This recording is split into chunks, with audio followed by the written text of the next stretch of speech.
bah, je vais lister parce que là, on a à peine fait l'introduction de la catégorie, peut-on rire de tout? Qu'est-ce que vous définirez comme étant un sujet sensible en termes d'humour pour vous? Forcément toucher de la politique, Politique, faut la ça définir, crée mais ça crée des débats. ça crée Pour des moi, débats, voilà. ça crée des débats, mais il y a des sujets qui créent pas forcément de débats, mais qui pour autant sont mal vus. On peut prendre, l'exemple de la drogue ou de la sexualité, qui sont tabous depuis des centaines d'années dans notre société et qui, dans nos sociétés ne sont pas tabous du tout et pourtant on se retrouve à faire quelque chose qui n'a pas vraiment de débat. Enfin, qui aujourd'hui va débattre, de la sexualité ou des drogues, quoi? Il y a pas trop de débat à faire. C'est vrai. Du coup, c'est quoi ta définition d'un sujet sensible, Rami? Je C'est tout ce qui dans la société dans laquelle on se trouve est vu comme est mal vu tout simplement. Et ça dépend aussi des sociétés donc en Occident, il y a des sujets sensibles et en Orient, il y a aussi des sujets sensibles. C'est pas universel. c'est quoi, ça te convient comme définition ou pas? Sujet sensible, ouais, ça revient à un peu faire une sorte de paraphrase, mais oui, je suis d'accord. Comment est-ce que vous devriez réagir à de l'humour qui vous blesse? S'il y a un humoriste qui fait un show et de l'humour vous blesse, même si vous arrivez à comprendre que c'est de l'humour, comment vous devriez réagir? Comme pour vous, quel est le bon comportement à obtenir face à de l'humour qui est blessant pour vous ou pour une communauté ou pour n'importe qui? Ça dépend de l'intensité, on va dire, de cet humour. Si c'est quelque chose de vraiment blessant, on va pas rester silencieux, mais si c'est quelque chose qui passe, on va dire on peut ignorer et passer à autre chose tout simplement. Et encore une fois, ça dépend à quel point c'est blessant, à quel point c'est outrant pour la personne concernée. La réaction pour de l'humour, déjà, il faut se poser la question: «Pourquoi est-ce que tu réagis mal face à de l'humour? Pourquoi est-ce que tu te sens blessé?» C'est ça qu'il faut se dire.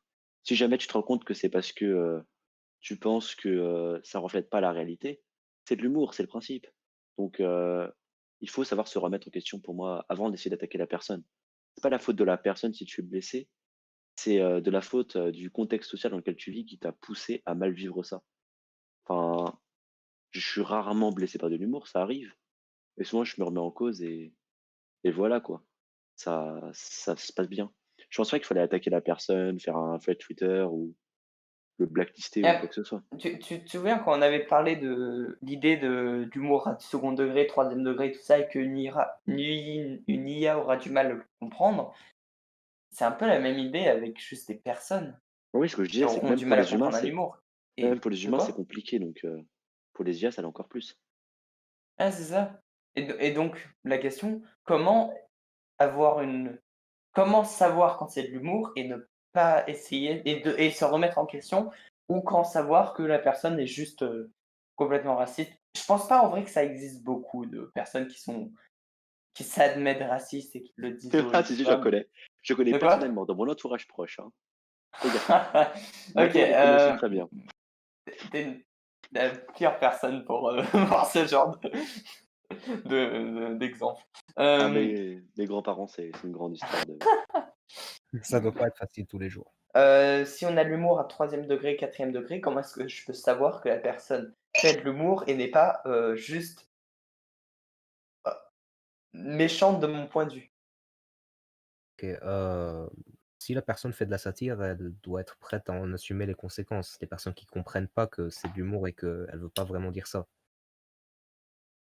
OK. mais je pense moi, c'est dans le rôle de l'auteur de montrer quel type d'humour c'est, de montrer, de quel degré il s'agit et de comment est-ce qu'il faut l'interpréter.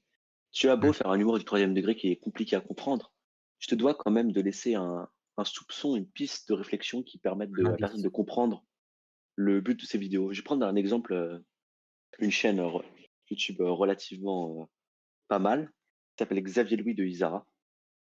OK, Elle je a fait connais un peu le pas. buzz, pour ses vidéos sur, comment arrêter les terroristes ou, comment, soumettre une féministe, que des vidéos comme ça un peu touchy, où justement c'est du 3 voire quatrième degré, mais, à la fin de ses vidéos toujours il s'arrange pour poser une réflexion suffisamment conne pour que la personne se rende compte qu'en réalité c'est de l'humour et qu'il n'y pense pas vraiment.